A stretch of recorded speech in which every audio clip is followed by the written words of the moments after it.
Okay. If you, So I think in addition to getting to know the people who represent J Street, I mean, one of those is Jeremy, and Jeremy's grandparents were two of the founders of Tel Aviv, in Petah Tikva.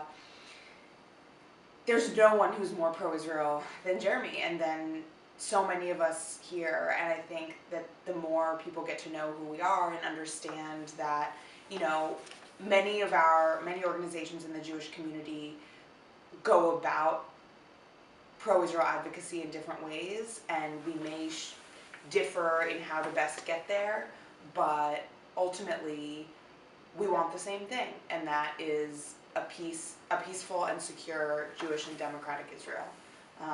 And so I think just getting to know us, getting to know our positions better.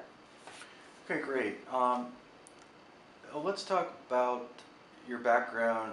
You were a children's therapist for witnesses and survivors of domestic violence. And does that background, does that give you any insight, perhaps, into the Israeli-Palestinian conflict and some of your work at J Street? Yeah, absolutely. I mean, I grew up, like I said before, both of my parents are activists, and what my mom always said from a very young age was that no one asks to be born. People are just born into the world, into whatever circumstances they're born into, and I was fortunate enough to be born into circumstances of a lot of privilege. And my parents instilled in me that it was my responsibility, both as a Jew and as a person in the world, to improve the lives of others and to try to equal the playing field the best way I could. And so from a very young age, I knew that, and my parents provided incredible role models for that I wanted to give back in some way. And so that sort of started the trajectory in social work, and I've always loved working with children, and I loved being a children's therapist. But what I found was that the sort of institutional barriers that were facing a lot of my clients, a lot of the people with whom I worked, many of them were undocumented immigrants, many of them were going through domestic violence litigation, and I found that there were so many policy and institutional barriers that, as much as we could do in therapy, there were so many factors that were preventing them from succeeding and from preventing an improvement in their quality of life. And so, when I think about the Israeli-Palestinian conflict, there are a lot of factors that are the same. I mean, I think that we can see the way power and privilege play into the conflict, but mostly it's how can I affect the most change for the most people, and if I see myself in this organization as a player in trying to bring peace to societies of people. And I don't kid myself in thinking that I am doing that, but to be part of an organization and part of a movement that wants peace for a lot of people, and wants to really improve the lives of as many people as possible. I think that for me is the biggest threat. I always wanted to do that, but in social work it was happening on a much more micro level, and here obviously it's much further removed, but the values are the same in that I want peace and security, and I want people to be able to live freely and happily and safely, on both sides of the conflict. Great. And tell us a little about, you helped indigenous women and girls in Peru. Could you talk a little bit about that? Sure. So I worked at an organization called Salud Sin Límites, which is Health Unlimited. And what we did is we worked in indigenous communities in Peru, near Ayacucho, many of whom, they've lived very much outside of Western culture. I mean, they've grown up without a lot of access, some without access to electricity, and so there are very high rates of infant mortality,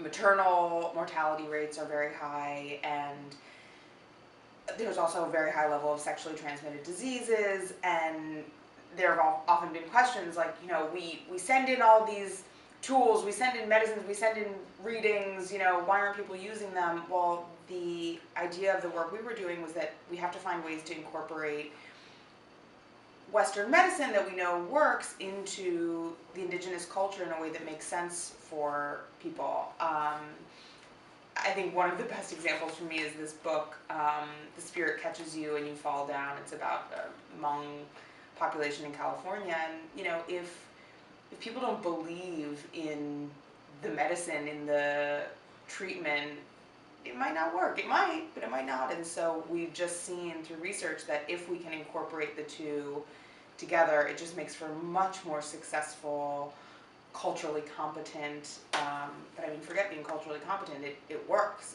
People will use it and get better. And so I helped organize conferences and education materials for women and girls out in the sort of more rural provinces of Peru. Great, just a few more questions. Thanks again for your time. You also work with in Israel with refugees from Sudan and Eritrea. Is there anything we can learn here in America about Israel's experience with refugees as we have a debate about the Syrian refugees and a refugee policy here in America? Well, I think, you know, it's really important as Jews for us to remember, you know, that we were once refugees, you know, after World War II. I mean, my mom's mom came to the U.S., fortunately right before World War II, but all of my grandparents were immigrants. Not all, she was the only one who was born outside the U.S., but all of my great-grandparents were immigrants. The rest of the three were born here. But, you know, I think we as Jews know what it means to be persecuted. And for me, with that self-awareness comes an obligation to help those who are in a similar situation. And, you know, I just saw in that experience of working with the Sudanese and Eritrean women and children, you know, they had been through so much. And, I mean, the stories I heard were just terrifying.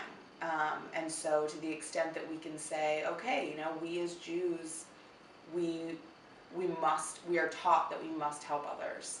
And again, it goes back, I think, to the way I was raised or taught by my parents that, you know, they didn't ask to be born in countries with unbelievable political unrest and turmoil. And, you know, what we're seeing with Syrian refugees, I also believe that we have an obligation to, you know, embrace people who were unfortunate enough to be born into these circumstances. And obviously security is incredibly important, and we need to make sure that there are measures that are in place that we're keeping ourselves secure. But you know, I think that the kind of Islamophobic rhetoric that has come up recently, I think, is really not helpful in our orientation toward the Middle East, period, and I think won't be helpful in getting us toward a two-state solution or a peaceful future in the Middle East.